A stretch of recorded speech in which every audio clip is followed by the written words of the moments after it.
Hi hello నమస్తే. నేను మీ Ramesh. Welcome to Ram Ramesh education news channel. So ఈరోజు వచ్చేసింది మనం ఏపీపీఎస్ అండ్ డిఎస్సికి సంబంధించిన లేటెస్ట్ అప్డేట్స్ ఏమేమైతే ఉన్నాయో అవన్నీ ఒకసారి మనం చెక్ చేసుకుందామండి.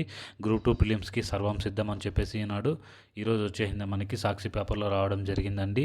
ఇక్కడ మనం ఈ న్యూస్ని చూసుకున్నట్టయితే హాల్ టికెట్ డౌన్లోడ్ చేసుకున్న అభ్యర్థుల సంఖ్య వచ్చేసింది 3.40 లక్షల మంది అప్లై చేసుకోవడం జరిగింది. అలాగే మనకు వచ్చేసింది 25న ప్రిలిమ్స్ పరీక్ష ఉండడం జరిగింది. సో 25న ప్రిలిమ్ పరీక్షతో పాటు మనకి ఎస్బీఐ క్లర్క్ ఎగ్జామ్ మెయిన్స్ ఉండడం జరిగిందనమాట. సో దానికి సంబంధించి కూడా మనము ఇక్కడ వెరీ క్లియర్గా చూడొచ్చు అనమాట. సో ఇక్కడ ఏముందంటే మనకి ఎవరైతే ఈ గ్రూప్ 2తో పాటు ఎస్బీఐ క్లర్క్ రాస్తున్నారు వాళ్ళందరికీ కూడా ఏపీపీఎస్సీ ఇంకొక అవకాశాన్ని అయితే కల్పించడం జరిగిందనమాట. సో ఇక్కడ చూసుకోవచ్చు మనం వెరీ క్లియర్గా అనమాట. సో బ్యాంక్ ఉన్నతాధికారులకు లేఖ రాసిన ఏపీపీఎస్సీ అండ్ దాని తర్వాత అంగీకారం తెలిపిన ఎస్బీఐ అనమాట.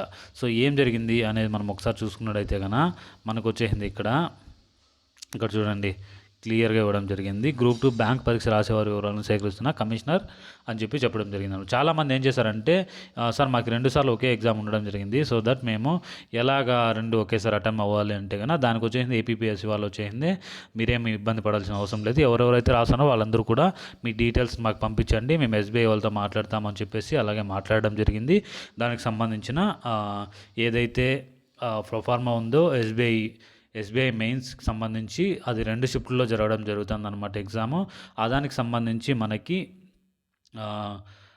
వీళ్ళు 25వ తేదీన ఇంకొకటి 4వ తేదీ ఉండడం జరిగింది. సో ఆ స్లాట్లో ఇప్పుడు ఎవరెవరైతే ఇక్కడ ఎగ్జామ్ రాసా ఉన్నారో వాళ్ళందరికీ కూడా మార్చి 4వ తేదీ ఆ స్లాట్లో వీళ్ళకి ఎగ్జామ్ డేట్ ఇవ్వాలని చెప్పేసి కోరడం జరిగింది.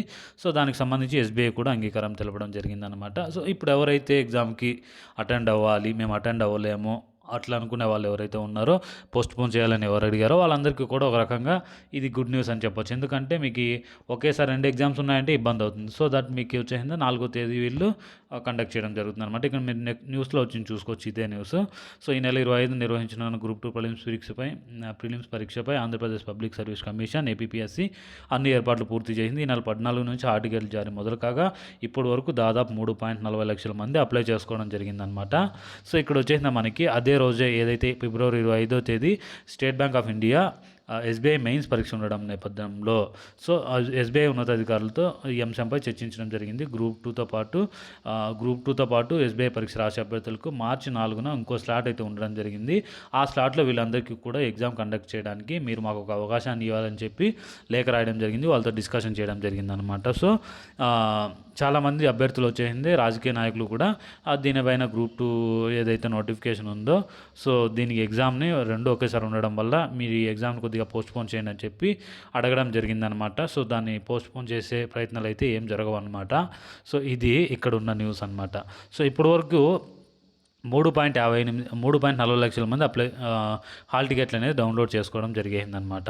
సో ఇంకెంతమంది పెండింగ్ ఉన్నారంటే 1 lakh మెంబర్స్ ఇంకా డౌన్లోడ్ చేసుకోలేదు హాల్ టికెట్స్. మొత్తం పోస్టులు ఎన్ని ఉన్నాయంటే ఇక్కడ చూసుకోవచ్చు మనకు వెరీ క్లియర్గా 899 పోస్టులు ఉన్నాయి. ఫిబ్రవరి 15న ఎస్బీఐ ప్రిలిమ్స్ రిజల్ట్ రావడం జరిగింది.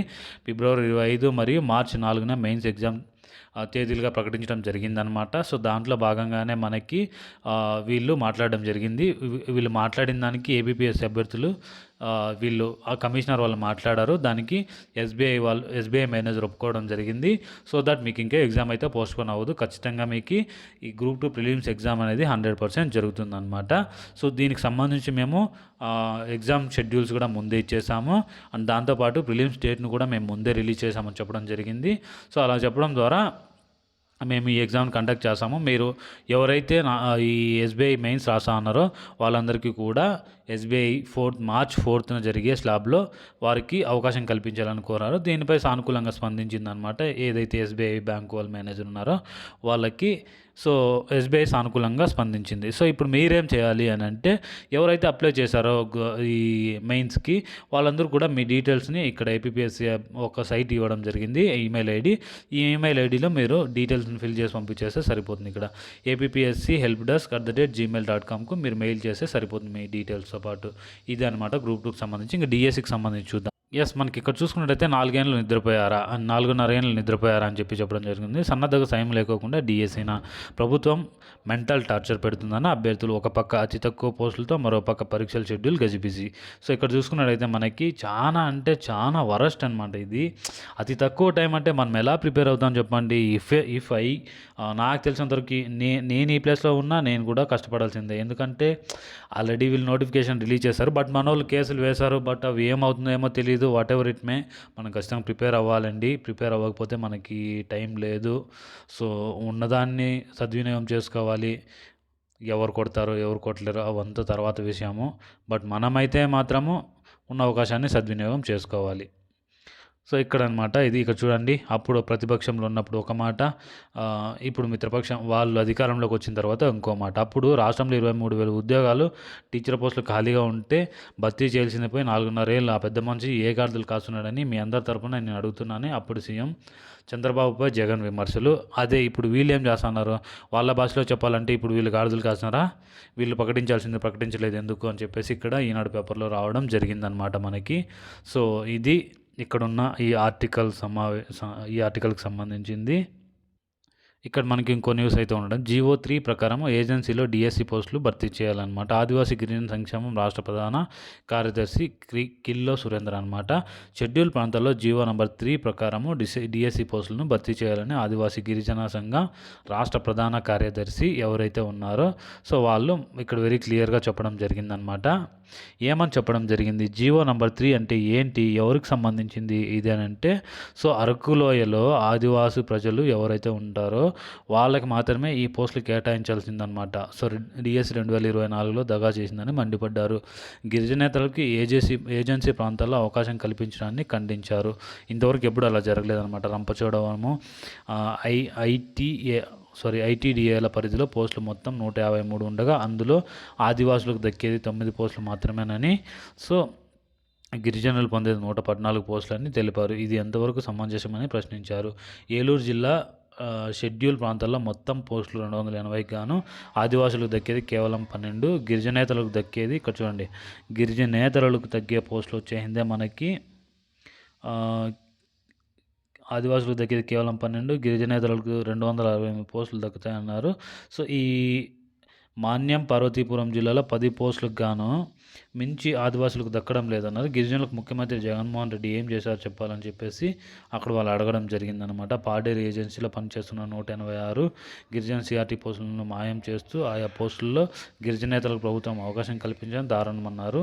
సో రాష్ట్ర వ్యాప్తంగా 191 పోస్టులు ఉండగా గురుకులాలు 517 పోస్టులు నోటిఫై చేశారని, అందులో అవుట్సోర్సింగ్ టీచర్ పోస్టులను మాయం చేస్తూ గెజిట్ రిలీజ్ చేయడం వల్ల సో జీవో నంబర్ 3 వల్ల ఆదివాసులకు 100% ఉద్యోగ రిజర్వేషన్ అమలైందని తెలిపారు. రాష్ట్ర వ్యాప్తంగా జరిగిన గిరిజన ప్రాంతాల్లో సంక్షేమ శాఖలో జారీ చేసిన పోస్టులు 506 ఉంటే ఆదివాసులకు అన్యాయం చేయాలని, అందులో దక్కేది 30 మాత్రమే అని చెప్పి సో దీనికి సంబంధించి న్యాయం చేయాలని చెప్పేసి సో ఎవరైతే పి బాలదేవ్ గారు మండల నాయకులు కిల్లో జగన్నాథ్ గారు పాల్గొని చెప్పడం జరిగిందనమాట. టెట్కు సంబంధించి మనకి డేట్ అయితే అయిపోవడం జరిగింది. ఇక్కడ చూసుకోవచ్చు మనము అఫీషియల్ వెబ్సైట్లో ఉండడం జరిగింది. సో ఇక్కడ చూసుకోవచ్చు మనము టెట్కు సంబంధించి లాస్ట్ డేట్ అయితే అయిపోవడం జరిగిందనమాట. సో స్క్రోల్ అవుతుందండి ఇది.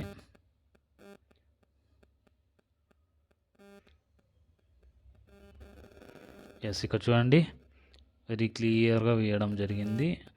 పేమెంట్ ఆప్షన్ క్లోజ్డ్, ఓకేనా, కనపడతాను చూడండి. పేమెంట్ ఆప్షన్ క్లోజ్డ్ అని చెప్పేసి అవ్వడం జరిగింది. సో ఇంకెవరైనా అప్లికేషన్ పేమెంట్ చేసిన వాళ్ళు ఎవరైనా ఉంటే అప్లికేషన్ ఫిల్అప్ చేసుకోవచ్చు అనమాట.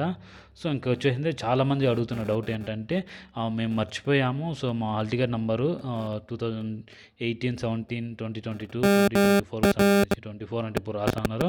సో వాళ్ళందరూ కూడా ఇక్కడ forgot hall ticket number guide అని ఉంది కదా, ఇక్కడికి వచ్చి ఇక్కడ మీరు మీ మొబైల్ నెంబర్ను అండ్ క్యాప్చర్ నెంబర్ ఎంటర్ చేసి చెక్ డీటెయిల్స్ కొట్టినట్టయితే మీ రిజల్ట్ అనేది మీకు రావడం జరుగుతుంది అనమాట. సో ఎలా వస్తుందో అది చూపిస్తాను. ఇక్కడ చూడవచ్చు, మీకు క్లియర్గా కనపడుతున్నాను చూడండి, ఇలా రావడం జరుగుతుంది అనమాట. మీరు అక్కడ మొబైల్ నెంబరు క్యాప్చర్ నెంబర్ని ఎంటర్ చేసిన తర్వాత ఇక్కడ ఏపీ టెట్కి సంబంధించిన మీ ఎప్పుడెప్పుడైతే రాశారో అవన్నీ ఇలా రావడం జరుగుతుంది, మీ మార్క్స్తో సహా ఇలా రావడం జరుగుతుంది అనమాట. సో ఇది దీనికి సంబంధించిన information. Thank you so much. Please like, share and do subscribe our YouTube channel. జై హింద్.